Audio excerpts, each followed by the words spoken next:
Hello friends, happy Vishwakarma পুজো তোমাদের সবাইকে। বিশ্বকর্মা পুজো উপলক্ষে আজ বাড়িতে গোলবাড়ি স্টাইল মটন কষা বানিয়েছি। তো চলো দেখে নিই কেমন করে বানালাম, তোমাদের সাথেও শেয়ার করলাম রেসিপিটি। প্রথমে রসুন, কাঁচা লঙ্কা আর আদা তিনটে পেস্ট করে নেব। দেখতেই পাচ্ছ পেস্ট হয়ে গেল। এবার কাঁচা পেঁয়াজটা পেস্ট করে নেব। হয়ে গেল। এবার কাঁচা পেঁপে দেব। কাঁচা পেঁপে 4-5 টুকরো 6 টুকরো দিয়ে দেব, দিয়ে পেস্ট করে নেব। হয়ে গেল। এবার রেয়াজি খাসির মাংস, তার মধ্যে সব পেস্টগুলো একসাথে, পেঁয়াজ বাটা, আদা রসুন কাঁচা লঙ্কা বাটা, পেঁপে বাটা সব একসাথে দিয়ে দেব। নুন দিয়ে দেব পরিমাণ মতো, আর জিরের গুঁড়ো দেব 1 চামচ, ধনের গুঁড়ো দেব 1 চামচ, হলুদের গুঁড়ো দেব 1/2 চামচ, আর কাশ্মীরি রেড চিলি পাউডার দেব কালার আনার জন্য, আর দিয়ে দেব সানরাইসের গোলমরিচ গুঁড়ো। টক দই দিয়ে দেব পরিমাণ মতো। সর্ষের তেল দেব। সর্ষের তেল দিয়ে ম্যারিনেট করব।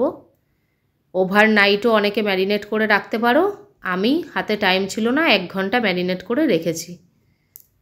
ভালো করে মাখিয়ে ঢেকে রেখে দেব। এবার কড়াইয়ে সর্ষের তেলেই রান্না করব। এলাচ, লবঙ্গ আর দারচিনি ফোড়ন দিয়ে পেঁয়াজটা ছেড়ে দেব। পেঁয়াজটা লাল লাল করে ভাজতে থাকব।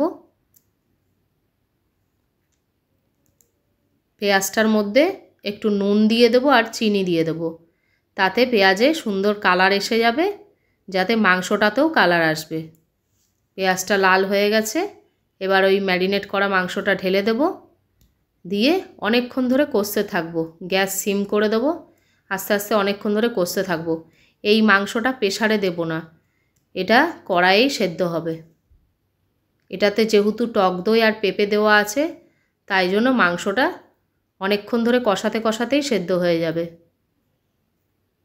দেখতে পাচ্ছ সুন্দর তেল ছেড়েছে। আমি মাটনের চর্বিগুলোকে, ফ্যাটগুলোকে আলাদা তুলে রেখেছি। চায়ের লিকার করে দিয়ে দেবো, তাতে কালারটা আরও সুন্দর আসবে।